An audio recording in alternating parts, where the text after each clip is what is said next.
ಕೂತಿದ್ದಾರೆ ಈ ವೇದಿಕೆಯಲ್ಲಿ.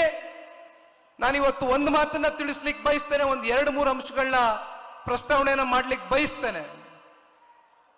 1983ರಲ್ಲಿ ಮೊದಲನೇ ಬಾರಿ ಸನ್ಮಾನ್ಯ ದೇವೇಗೌಡರು ಸಾಹೇಬರು ನೀರಾವರಿ ಸಚಿವರಾಗಿ ಕೆಲಸವನ್ನ ಏನು ಕೈಗೆ ಎತ್ಕೊಂಡ್ರು. ಬಹುಶಃ ಅವತ್ತಿನ ಸಂದರ್ಭದಲ್ಲಿ ಗುತ್ತಿಗೆದಾರರು ಮತ್ತೆ ಅಧಿಕಾರಿಗಳ ಮಧ್ಯೆ ಸಾಕಷ್ಟು ವಿವಾದಗಳಿತ್ತು. ಆ ವಿವಾದಗಳು ಬಹಳ ಕಾಲದಿಂದ ನಿರಂತರವಾಗಿ ನಡ್ಕೊಂಡ್ ಬರ್ತಾ ಇತ್ತು. ಆದ್ರೆ ಆ ವಿವಾದಕ್ಕೆ ಅಂತಿಮ ತೆರೆಯನ್ನ ಎಳೆದು ಒಂದು ಸೆಟಲ್ಮೆಂಟ್ ಫಾರ್ಮುಲಾ ಅಂತಕ್ಕಂಥದನ್ನ ಜಾರಿ ಮಾಡ್ತಾರೆ. ಬಹುಶಃ ಅದು ಮಾಡುವ ಮೂಲಕ ಮತ್ತೆ ಏನೇನು ನೆನೆಗುದ್ದಿಗೆ ಬಿದ್ದಂತ ನೀರಾವರಿ ಯೋಜನೆಗಳಿಗೆ ಮರುಜೀವವನ್ನು ತಂದ್ಕೊಟ್ಟಂತವ್ರು ಇದೇ ಸನ್ಮಾನ್ಯ ದೇವೇಗೌಡರು ಸಾಹೇಬರು. ಮತ್ತೆ ಬಿಜಾಪುರಕ್ಕೆ ಬರ್ತಾ ಇದ್ದಂಗೆ ನಾವೆಲ್ಲರೂ ಕೂಡ ಆಲ್ಮಟ್ಟಿ ಬಗ್ಗೆ ಚರ್ಚೆ ಮಾಡ್ತೇವೆ. ಕಾರ್ಯಕರ್ತರು ಯಾವಾಗ್ಲೂ ಹೇಳ್ತಾ ಇರ್ತೀರಿ, ಆಲ್ಮಟ್ಟಿ ಗೋಡೆಯನ್ನ ಎತ್ತರ ಮಾಡಿದ್ರು ಅಂತ. ಗೋಡೆಯನ್ನ ಎತ್ತರ ಮಾಡ್ತಕ್ಕಂಥದ್ದು ಬಹುಶಃ ಹಂತವಾಗಿ ನಡೀತಾ ಇರ್ತಕ್ಕಂಥ ಆ ಹಿಂದಿನ ಸಂಪ್ರದಾಯ ಏನಿತ್ತು ಅದಕ್ಕೂ ಮೀರಿ ದೇವೇಗೌಡರು ಸಾಹೇಬರು ಒಂದು ಆಲೋಚನೆಯನ್ನ ಮಾಡಿದ್ರು. 15 ಫೀಟ್ ಕ್ರಸ್ಟ್ ಗೇಟ್ ಅನ್ನ ಸ್ಥಾಪನೆ ಮಾಡುವ ಮೂಲಕ ಬಹುಶಃ ಅವ್ರು ಯಾವ ರೀತಿ ಆಲಮಟ್ಟಿ ಆ ಒಂದು ಅಣೆಕಟ್ಟಿಗೆ ಜೀವವನ್ನ ಕೊಟ್ಟರು. ಈ ಭಾಗದ 15 ಲಕ್ಷ ಎಕರೆಗೂ ಹೆಚ್ಚಿನ ರೈತರುಗಳ ಒಂದು ಜಮೀನಿಗೆ ಇವತ್ತು ಒಂದು ಹಸಿರು ಕ್ರಾಂತಿಯ ಒಂದು ಪರಿವರ್ತನೆಯನ್ನ ತಂದುಕೊಟ್ಟಂತವ್ರು ಬಹುಶಃ ಇದೇ ಸನ್ಮಾನ್ಯ ದೇವೇಗೌಡರು ಸಾಹೇಬರು ಅಂತಕ್ಕಂಥದನ್ನ ಹೇಳಲಿಕ್ಕೆ ಬಯಸ್ತೇನೆ. ಮತ್ತೆ 89ನೇ ಇಸ್ವಿನಲ್ಲಿ ಸನ್ಮಾನ್ಯ ದೇವೇಗೌಡರು ಸಾಹೇಬರು ಅಮೆರಿಕಾಗೆ ಹೋಗ್ತಾರೆ. ವರ್ಲ್ಡ್ ಬ್ಯಾಂಕ್ನ ಅಧಿಕಾರಿಗಳ ಜೊತೆ ಕೂತು ಚರ್ಚೆಯನ್ನ ಮಾಡ್ತಾರೆ. ಯಾವ್ಯಾವ ನಮ್ಮ ರಾಜ್ಯದಲ್ಲಿ ನೆನೆಗುದಿಗೆ ಬಿದ್ದಿರ್ತಕ್ಕಂಥ ನೀರಾವರಿ ಯೋಜನೆಗಳಿದೆ, ವರ್ಲ್ಡ್ ಬ್ಯಾಂಕ್ನ ಅಧಿಕಾರಿಗಳ ಜೊತೆ ಕೂತು ಚರ್ಚೆಯನ್ನ ಮಾಡಿ $325 ಮಿಲಿಯನ್ ಅಂದ್ರೆ ಬಹುಶಃ ಅಂದಿಗೆ ಸಾವಿರಾರು ಕೋಟಿ ರೂಪಾಯಿಯಷ್ಟು ಅವತ್ತು ಅನುದಾನವನ್ನು ಸನ್ಮಾನ್ಯ ದೇವೇಗೌಡರು ಸಾಹೇಬರು ತಗೊಂಡ್ ಬರ್ತಕ್ಕಂಥದಕ್ಕೆ ಕಾರಣಕರ್ತರಾಗ್ತಾರೆ. ಈ ರೀತಿ ಅನೇಕ ಕಾಮಗಾರಿಗಳು ಬಹುಶಃ ಅವರು ಮಾಡಿರ್ತಕ್ಕಂಥದ್ದನ್ನ ಇವತ್ತು ಬಹುಶಃ ಮಾತನಾಡ್ತಕ್ಕಂಥದಕ್ಕೆ ಪದಗಳಲ್ಲಿ ಇವತ್ತು ಅದನ್ನ ವರ್ಣಿಸ್ಲಿಕ್ಕಾಗೋದಿಲ್ಲ. ಅನೇಕ ವಿಚಾರಗಳಿದೆ.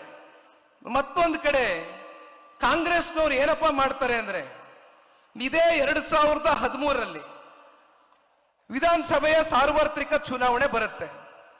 ಆಗ ಬರ್ತಾರೆ, ಕಾಂಗ್ರೆಸ್ನ ನಡೆ ಕೃಷ್ಣ ಕಡೆಗೆ ಅಂತ ಹೇಳ್ತಾರೆ.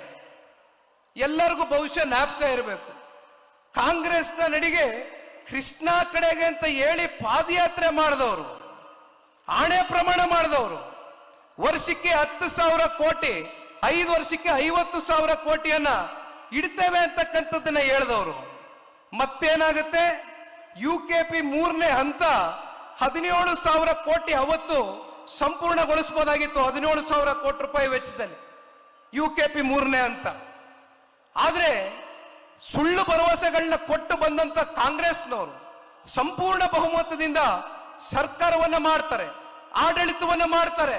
ಆದ್ರೆ ಕೊಟ್ಟಂತ ಭರವಸೆಯಲ್ಲಿ ಕನಿಷ್ಠ ಪಕ್ಷ ಅರ್ಧನಾದ್ರೂ ಭರವಸೆಯನ್ನ ಈಡೇರಿಸ್ತಕ್ಕಂಥದ್ರಲ್ಲಿ ಸಂಪೂರ್ಣವಾಗಿ ವಿಫಲರಾಗ್ತಾರೆ ಕಾಂಗ್ರೆಸ್ನವರು.